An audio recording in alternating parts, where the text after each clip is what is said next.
Hello friends, આજે આપણે પાત્રા byte બનાવવા જઈ રહ્યા છીએ, જેને આપણે બીડા વાળિયા વગરના બનાવવાના છે। એની માટે આપણે અળવીના પાન લઈ લીધા છે। અળવીના પાનને આપણે જાડી દાંડીનો ભાગ કાપીને એને સારી રીતે ધોઈ લેવાના છે। જોઈ શકો છો, હું જાડી દાંડીનો ભાગ કાપી રહી છું।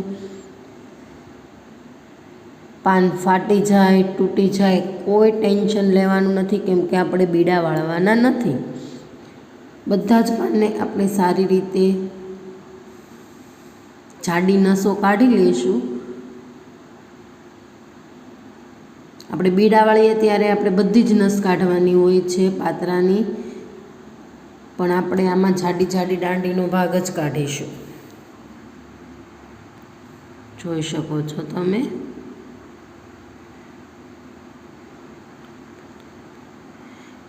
અને આપણે પાનને એક પેનમાં પાણી લઈને સારી રીતે ઘસીને ધોઈ લઈશું અને એને સારા કોટનના કટકા વડે સાફ કરી લઈશું। જોઈ શકો છો, પાન બધા ધોવાઈ ગયા છે। કોટનના કટકા વડે મેં સાફ પણ કરી લીધા છે। અને આપણે પાનને 3 થી 4 પાન એકસાથે લેશું, એને વચ્ચેથી ફોલ્ડ કરીશું અને પતલા કાપીશું। જોઈ શકો છો, હું પતલા કાપી રહી છું।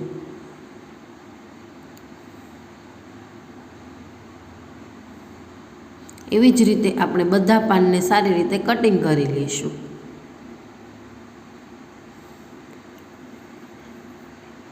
એક પેન લઈ લઈશું। પેનની અંદર આપણે 1 ગ્લાસ જેટલું પાણી નાખીશું અને એક મોટો ગોળનો કટકો લઈને આપણે ગોળને સારી રીતે છોલી લઈશું। છોલાઈ ગયા બાદ આપણે ગોળને રેસ્ટ આપીશું અને લીંબુ, મેં 2 થી 2.5 લીંબુ લીધેલા છે, એનો આપણે રસ કાઢી લઈશું। તમે ગોળ અને આંબલીની ચટણી પણ લઈ શકો છો। એની માટે ઇન્ગ્રેડિયન્ટ્સ લઈ લઈશું: ચણાનો લોટ, ગોળનું પાણી, હળદર, તલ, મીઠું, ગરમ મસાલો, વરિયાળી, લીંબુનો રસ, લાલ મરચું, ધાણા જીરું, હિંગ। આપણે 1 થી 1.5 મોટું છાલ્યું ચણાનો લોટ નાખીશું અળવીના પાનમાં અને સારી રીતે ગોળ ઓગળી ગયો છે એટલે ગોળનું પાણી નાખીશું, લીંબુ નાખીશું,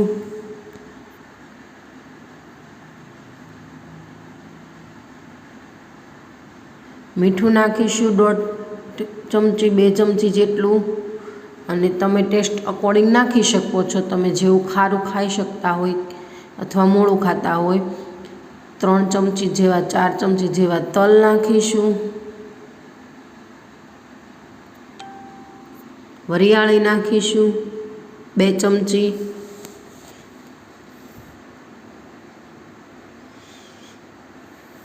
ગરમ મસાલો ઝાઝો રાખવાનો છે એટલે આપણે 2.5 ચમચી જેવો નાખીશું। હળદર પાવડર નાખીશું 1 ચમચી,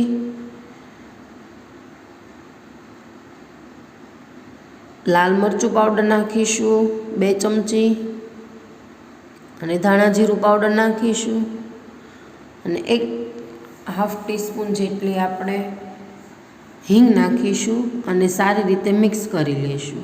આપણે બીજું કોઈ પાણી નથી ઉમેરવાનું। જો પાણી ઘટે તો ફરીથી આપણે ગોળનું પાણી કરીશું અને એ જ પાણી ઉમેરીશું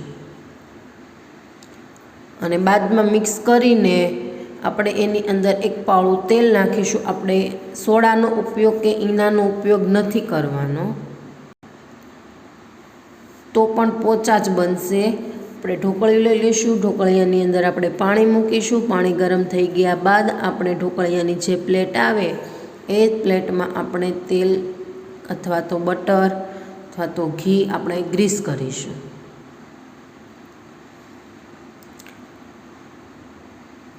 તેલ, બટર અથવા તો ગ્રીસ થઈ ગયા બાદ આપણે 1.5 ચમચા જેટલું આપણે એની અંદર બેટર નાખીશું અને બેટર સારી રીતે ફેલાવી દઈશું પ્લેટમાં। સારી રીતે ફેલાઈ ગયું છે। પાણી પણ આપણું ઉકળીને રેડી થઈ ગયું છે। એની અંદર આપણે પ્લેટ મૂકીશું અને પ્લેટને આપણે ઢાંકી દઈશું સારી રીતે. જોઈ શકો છો આપણે 10 થી 12 મિનિટ માટે સ્ટીમ થવા દેવાનું છે. ચપ્પુ અથવા ચમચીની મદદથી આપણે અંદર ચેક કરી લઈશું કે કાચું તો નથી રહી ગયું ને. જો કાચું રહી ગયું હશે તો બેટર ચપ્પુ સાથે ચોંટશે. અને પ્લેટ બહાર કાઢ્યા પછી 2 થી 3 મિનિટ ઠરી જાય પછી આપણે એને પતલા પતલા બાઇટ કટ કરવાના છે. જોઈ શકો છો તમે.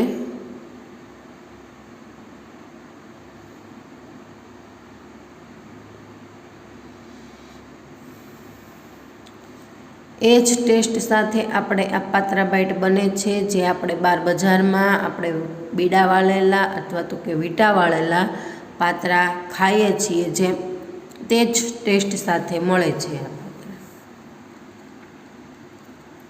અને ઝટપટ બની જાય છે, નથી બીડા વાળવાની કે વીટા વાળવાની ઝંઝટ વગર. વઘારિયું મૂકીશું. વઘારિયાની અંદર આપણે તેલ મૂકીશું. તેલ ગરમ થઈ ગયા બાદ આપણે એની અંદર રાઈ નાખીશું. રાઈ ફૂટી જાય પછી આપણે એની અંદર જીરું નાખીશું અને તલ નાખીશું.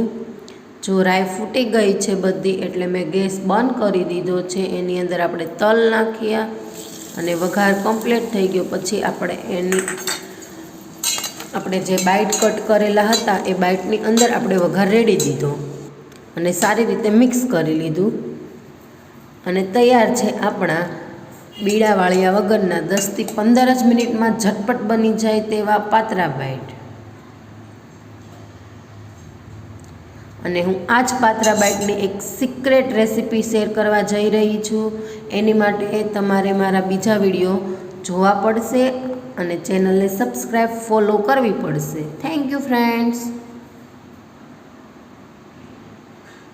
જોઈ શકો છો. Bye bye.